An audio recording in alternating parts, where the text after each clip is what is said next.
What if I told you that for centuries, people didn't use gold or silver to buy things?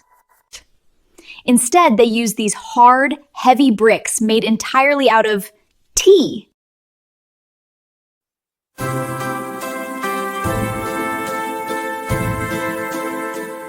So what if I told you that for hundreds of years, money didn't come from a mint, but actually grew on a plant? Yeah, it sounds like something straight out of a fantasy novel. But believe it or not, it was completely real. I mean, really think about that for a second. What if, when things got really tough, you could literally just eat your savings? It is a pretty wild concept, right? But for millions of people, this wasn't just some crazy idea. It was their reality. You know, when we think of money from back in the day, our minds immediately go to shiny gold and silver coins. But for a huge part of the world, precious metals just weren't the standard. For centuries, the most trusted form of currency was something, well, a lot more organic. That's right, tea. And we're not talking about loose leaves in a little bag. We're talking about these dense, solid bricks of compressed tea leaves. These things weren't just for making a cozy drink. They were the cash, the coins, pretty much the whole financial system of their day. So how on earth did a simple beverage end up becoming actual money? Well, in this first part, we're going to look at exactly where and why this incredible system didn't just exist, but totally thrived for centuries. And we're talking about a massive, massive scale here. This wasn't some quirky little custom in one small village. Nope. These tea bricks were the economic backbone for huge areas, all across the vast landscapes of China, Mongolia, and way deep into the plains of Siberia. This was a huge international monetary system. Okay, so to really get why these bricks were so valuable, we first have to see how they were made. I mean, the whole process was about turning these delicate little tea leaves into something durable enough to survive crazy long journeys and work as a reliable form of money. And this is the key right here. The goal wasn't just to, bundle up some leaves. It was basically an industrial process designed to create something incredibly dense and tough. After all, money that could just crumble into dust on a long trip, well, that wouldn't be very useful, would it? The method itself was pretty simple but super effective. First, they'd steam the tea leaves to make them soft and easy to work with. Then, they were packed into these heavy molds and pressed with enormous force to squeeze out every last bit of moisture and air. And finally, while they were still a bit soft, they were stamped with these intricate designs, which, as you're about to see, was incredibly important. So, that brings us to the really big question. Why tea?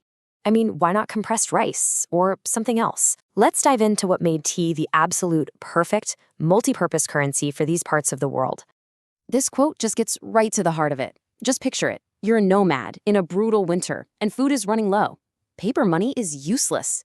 Gold? You can't eat gold. But a tea brick? That's your emergency food supply. It was the ultimate safety net, built right into the money itself.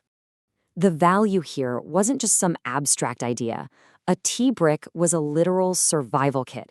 In the freezing cold of a Siberian winter, breaking off a piece of your money for a hot, nourishing drink wasn't some luxury. It was a lifesaver. Plus, it was used as a traditional medicine, giving people vital nutrients they might not get otherwise. So when you put tea bricks side by side with traditional coins, especially for the nomadic traders who were using them all the time, the advantages are just obvious. Tea bricks were super easy to stack on a camel's back. Coins were clunky and heavy. And the utility? It's not even a contest. My favorite part is the divisibility. If you needed to buy something small, you'd just break off a corner of your cash. No need to worry about exact change. Hey, remember those designs we mentioned being stamped into the bricks? Well, they weren't just for decoration. They were actually a really smart system for showing value, kind of like the faces and numbers on our money today. So think of it this way. A plain, boring brick had a standard value, but a brick with a really detailed, high-quality stamp from a well-known maker, that was worth a whole lot more. It showed it was a higher grade of tea and was basically a guarantee of quality. It was a simple and honestly brilliant way to create different denominations. Of course, all good things have to come to an end, and the age of tea money is no different. But what's truly shocking isn't that it ended, but when it ended. This wasn't some ancient practice that died out thousands of years ago. Oh no. Yes, you are seeing that correctly. In parts of Siberia, tea bricks were still commonly used as money all the way into the 1950s. I mean, that's well into the age of television and modern banking.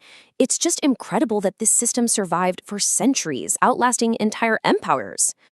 This just shows the unbelievable journey our whole idea of money has taken. We went from a physical object with actual survival value, something you could hold, break, and drink, to the purely abstract tap of a plastic card where value is just data flying around on a server. It really makes you stop and think about what money even is. And that brings us to a final thought to leave you with. The story of tea bricks proves that money can be anything we all agree it is. So, what would you pick? What everyday item do you think has that perfect mix of durability, usefulness, and portability to become the next big thing in currency? It's a fun question to think about, right? It is hard to imagine drinking your bank account, but for millions of people, it was just daily life. Next time you pay for something with a plastic card, just remember, money used to be a lot tastier.